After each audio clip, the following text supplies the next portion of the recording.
Hello दोस्तों, नमस्कार। स्वागत है आपका सोनी एजुकेशन चैनल में। दोस्तों, आज हम पढ़ेंगे शिक्षण विधियाँ जो लगभग सभी विषयों के लिए महत्वपूर्ण हैं और इसमें 30 महत्वपूर्ण प्रश्न का समावेश किया गया है। पार्ट 1 में पहले अपलोड कर चुकी हूँ, अगर आपने नहीं देखी है तो वे जाकर देख सकते हैं। आज पार्ट 2 है और दूसरी बात यह है कि एनसीईआरटी और आरबीएससी पर आधारित बाल विकास की वीडियो भी मैं अपलोड कर रही हूँ चैप्टर वाइज, वो भी प्लेलिस्ट में है। एसएसटी है और हमारा राजस्थान जीके के लिए, तो वो भी आप वहाँ जाकर देख सकते हैं। तो हम पहला प्रश्न पढ़ेंगे। बेसिक शिक्षा को अन्य किस विधि के रूप में जाना जाता है?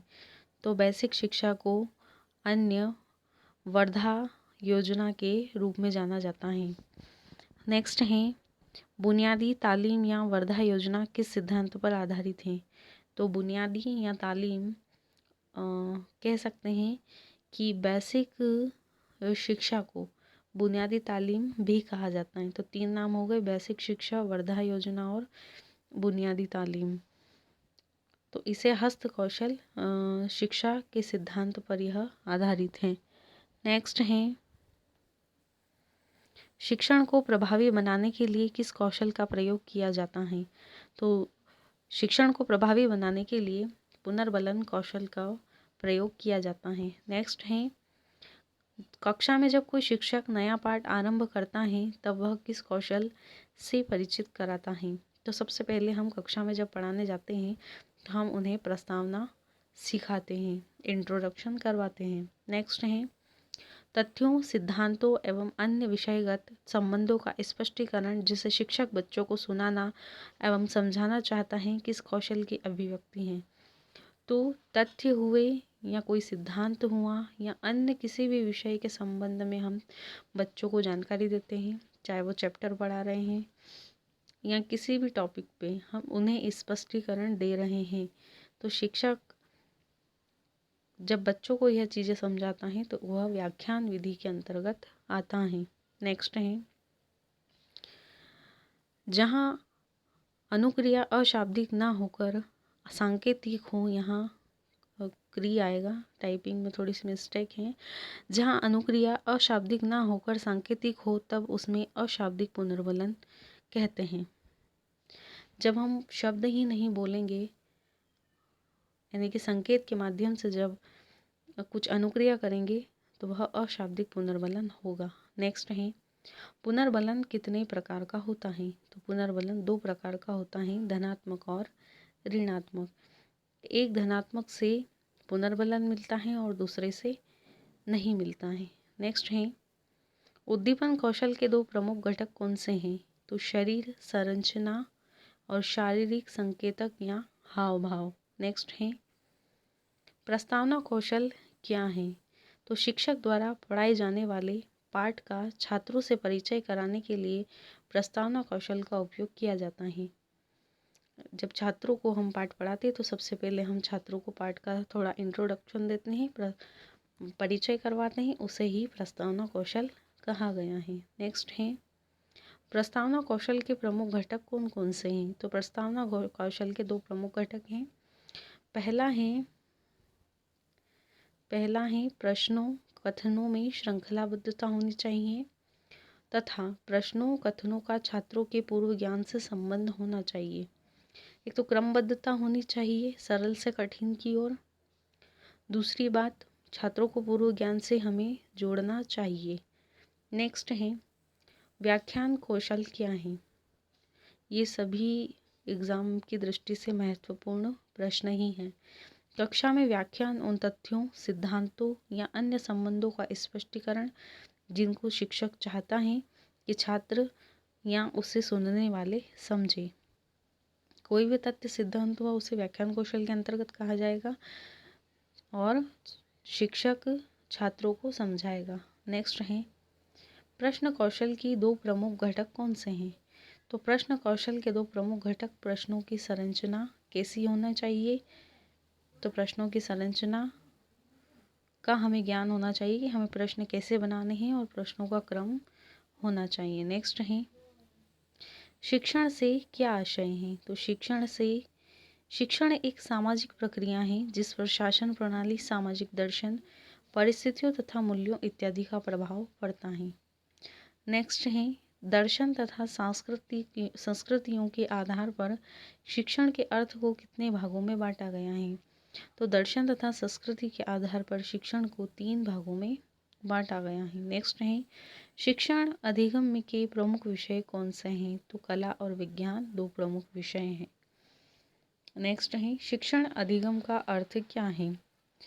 तो शिक्षण की समस्त प्रक्रियाओं के संगठन से संबंधित, जब हम शिक्षण करवाएंगे तो सारी प्रक्रियाओं का संगठन होना चाहिए। किसी एक पक्ष पर हमें ध्यान न देते हुए सभी पक्षों में बच्चों को शिक्षण करवाना होगा। नेक्स्ट है, शिक्षण अधिगम किस प्रकार की क्रिया है?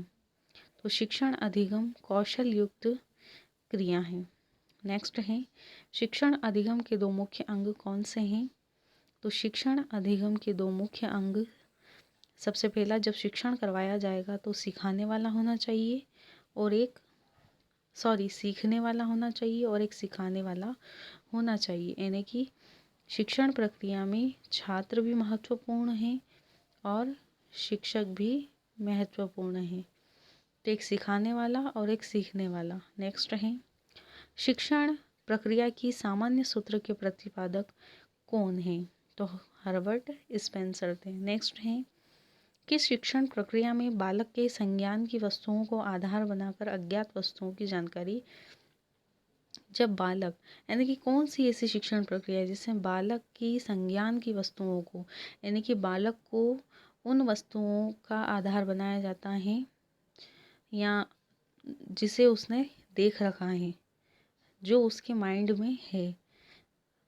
तो बालक के संज्ञान की वस्तुओं को आधार बनाकर जिस वस्तु को वो जानता है, जिसे वह पहचानता है, जिसको उसने देख रखी है, उसे आधार बनाकर अज्ञात वस्तुओं की जानकारी दी जाती है। तो ज्ञात से अज्ञात की ओर। नेक्स्ट है, दिल्ली भारत की राजधानी है, यह शिक्षण अधिगम का उदाहरण है। किस अधिगम का उदाहरण है? तो ज्ञात से अज्ञात की प्रक्रिया का। नेक्स्ट है, मूर्त से अमूर्त की ओर इस शिक्षण विधियां में बालक में किस प्रकार की वस्तुओं का ज्ञान विकसित किया जाता है? तो मूर्त से अमूर्त की ओर केवल दृश्यमान वस्तुओं का ज्ञान विकसित किया जाता है।